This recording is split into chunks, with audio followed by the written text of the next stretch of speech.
ఖమ్మం నగరంలో జరుగుతున్న భూ ఆక్రమణలపై అటు ప్రభుత్వాధికారులు కాంగ్రెస్ కార్పొరేటర్స్ మూకుమ్మడిగా కబ్జాదారుల నుండి భూ రికవరీ చర్యలకు సిద్ధమవుతూ ఆక్రమిత స్థలాలు సందర్శించారు.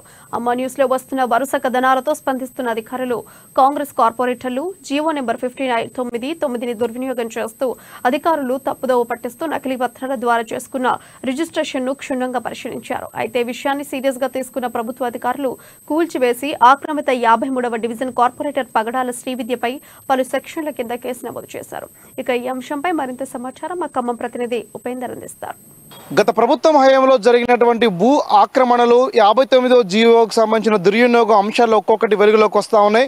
వరుసగా అమ్మ న్యూస్లో వస్తున్న కథనాలను బేస్ చేసుకొని జిల్లా కలెక్టర్ అట్లా కాంగ్రెస్ కార్పొరేటర్లు ఒక్కొక్కరుగా కదలి భూ కబ్జాలని బయటకు తీస్తూ ఉన్నారు. 59వ జీవోలో కార్పొరేటర్ నివాసం ఉంటున్నట్టు తప్పు డాక్యుమెంట్ చిత్రీకరిస్తూ అధికారులని తప్పుదోవ పట్టిస్తూ ఇచ్చినటువంటి ఏదైతే దరఖాస్తు ఉందో 59వ జీవో ద్వారా ఆక్రమణకు గురైనటువంటి 415 గజాలని జిల్లా కలెక్టర్ విపి గౌతమ్ గుర్తించి తక్షణమే దాన్ని రద్దు చేసి ఈ ప్రభుత్వం సంచలనాత్మక నిర్ణయం తీసుకుంది. ఈ మేరకు ప్రస్తుతం మనం ఏదైతే కార్పొరేటర్ కబ్జా చేసినటువంటి స్థలంలో కూల్చేయబడినటువంటి స్థలంలో ప్రస్తుతం ఉన్నాం. ఇక్కడ చూడండి, ఇక్కడ ఇదే ప్లేస్లో కార్పొరేటర్కి సంబంధించి నివాసం ఉంటున్నట్టుగా చిత్రీకరించి ఇది ఖమ్మం బైపాస్ రోడ్లో ఉన్నటువంటి ఒక మందిరానికి సంబంధించినటువంటి ప్రాంతంలో వంట గదిని ఇక్కడ నివాసం ఉంటున్నట్టుగా చిత్రీకరించుకొని కూడా తమ పేరుతోటి అక్రమంగా రిజిస్ట్రేషన్ చేసుకున్నారు. ప్రస్తుతం అక్కడ ఖమ్మంకి సంబంధించిన బైపాస్ రోడ్డు ప్రధానమైన రహదారికి కేవలం 100 మీటర్ల దూరంలో దాదాపు 415 గజాలు ఇంటూ 1,00,000 పైగా విలువ చేసేటువంటి ప్రైవేటు ఒక భూమి యొక్క వాల్యూ ప్రస్తుతం అది కొన్ని కోట్ల రూపాయలకు చేరువగా ఉంది. మరోవైపున సిపిఐ ఆఫీస్ ఒకవైపున ఉంది, మరోవైపున మందిరానికి సంబంధించి రామాలయానికి సంబంధించి మరోవైపున ఉంది. ఇటు ఖమ్మంకి సంబంధించినటువంటి బైపాస్ రోడ్లో ఉన్నటువంటి స్థలానికి సంబంధించి కోట్ల రూపాయలు విలువ చేసే భూమిని కబ్జా చేయాలని చెప్పేసి చూసినటువంటి ఏదైతే దుర్మార్గపరమైనటువంటి అంశాలు ఉన్నాయో కబ్జాలని అరికట్టేందుకు కోసం కూడా జిల్లా కలెక్టర్ విపి గౌతమ్ నేతృత్వంలో ఇక్కడ సీరియస్గా యాక్షన్ తీసుకోవడం జరిగింది. ఇలాంటి ఆక్రమణలు ఖమ్మం నగరంలో మరింత ఉన్నాయని చెప్పేసి మనతో పాటు చాలామంది కూడా ఇప్పటికీ అమ్మ న్యూస్తో షేర్ చేసుకుంటా ఉన్నారు. దీనిపై ఖమ్మంలో ఉన్నటువంటి కార్పొరేటర్ ఎలా స్పందిస్తున్నారు ఏంటనే అంశాల గురించి మనం కార్పొరేటర్స్ని అడిగి తెలుసుకుందాం. నారాయణరావు గారు చెప్పండి, ఏం భవిష్యత్తులో ఏ నిర్ణయం తీసుకోబోతా ఉన్నారు? 59వ జీవో అక్రమాలని ఎలా గుర్తించారు? ఎట్లాంటి మీరు చర్యల్లోకి వెళ్ళబోతా ఉన్నారు? ముందుగా అమ్మా న్యూస్ వారికి ధన్యవాదాలు తెలియజేస్తున్నామండి. మీరు ముందుగా స్పందించారు. ఇదే విధంగా ఈరోజు చీమలు పెట్టిన పుట్టలో పాములు దూరినట్టుగా ఉంది 59 జీవో అనేది. ఎందుకంటే అది పేదల కోసం తీసుకొచ్చి ఏదో పాపం 10 గజాలు 20 గజాలు ఎక్కడైనా ఇంటి పక్కన ఉంటే దాన్ని రెగ్యులేషన్ చేయించుకోమని అవకాశం ఇస్తే దాన్ని తీసుకొని అలా 500 గజాలు 600 గజాలు అట్లా బినామీ పేర్లతో రిజిస్ట్రేషన్లు చేయించారు.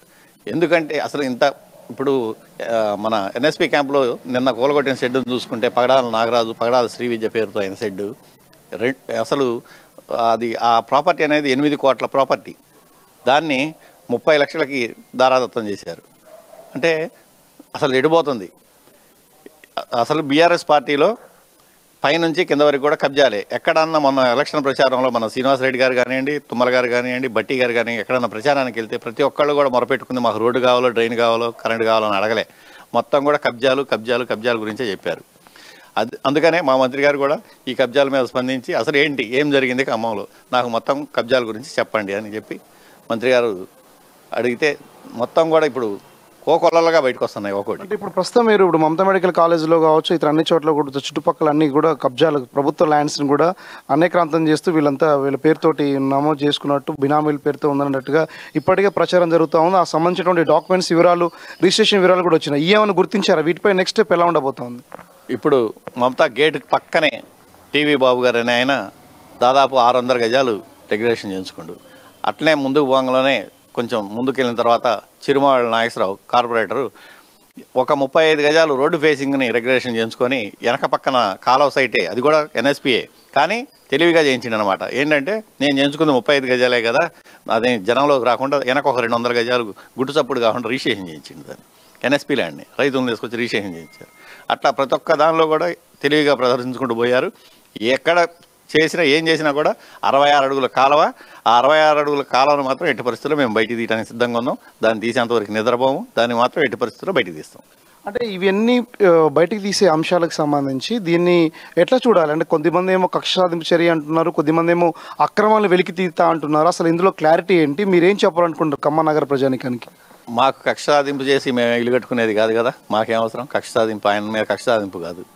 ప్రజలకు ఉపయోగపడాల్సిన జీవో దుర్వినియోగం చేశారనే దాని మీదనే, అంతేగాని కక్ష సాధింపు అంటే గెట్టు పంచాయతీ ఉంటే మా ఇద్దరికి ఎవరికన్నా ఉంటే గెట్టు పంచాయతీలు ఉంటాయి, ఇంకేమైనా ఉంటాయి. కానీ కక్ష సాధింపు ఆయనకి మాకు సంబంధం లేదు, కక్ష సాధింపు అనేది కాదు. మేమేంటంటే పేదలు, ఇంతకుముందు పేదలు గుడిసెలు వేసుకుంటే ఎందుకు బీకిచ్చారు? ఇదే సిరిమాల నాగేశ్వరరావు కోర్టుకు పోయి తీసుకొచ్చి అప్పుడు గుడిసెలు బీకిచ్చిండు. మరి ఇదే సిరిమాల నాగేశ్వరరావు ఇవాళ చేయించుకుంటాడు. అంటే పేదలకు ఇవ్వాల్సిన భూమి ఎక్కువ, సిరిమాల నాగేశ్వరరావు చేయించుకోవడం ఎక్కువ. అంటే ఈయన కోర్టు సంపాదించుకొని ఈయన ఇవాళ పేదలను లేపి కోర్టుకు పంపించి, కోర్టు నుంచి జీవోలు తీసుకొచ్చి పేదలను లేపి పంపించి పాపం వాళ్ళని ఎక్కడో దేశపోయి వాళ్ళకి పట్టాలు ఇచ్చారు. ఇవాళ సిరిమాల నాగేశ్వరరావు 35 గజాలు చేయించుకుంటాడా? ఎట్లా చేయించుకుంటాడండి?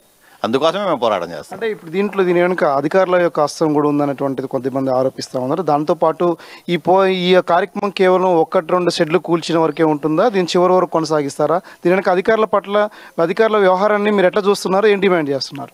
కలెక్టర్ గారికి ఒక్కటే విన్నవించుకుంటున్నాం. 59 జీవోలో 181 రిజిస్ట్రేషన్లు అయినాయి. 181 వాటి మీద కూడా సిట్ దర్యాప్తు చేసి అందులో ఒరిజినల్గా ఎవరన్నా ఉంటే వాళ్ళకు వదిలేసి మిగతా అన్నిటిని కూడా గవర్నమెంట్ స్వాధీనం చేసుకోవాలని కోరుతున్నాం. అలాంటిది ఏమైనా జరగకపోతే మాత్రం మేము కూడా అవసరమైతే కలెక్టరేట్ దగ్గర టెంట్ వేసుకొని కూర్చొని అయినా సరే అర్హులైన వరకు ఉంచుతాం, ఎట్టి పరిస్థితుల్లో ఉంచాలి వాళ్ళకి. కానీ అర్హులు కాకుండా ఇట్లాంటి వాళ్ళు దొంగలు చేశారు కాబట్టి ఈ దొంగలు చేసే పనుల వరకు మొత్తం వీళ్ళకి తీయాలని మేము కోరుకుంటున్నాం.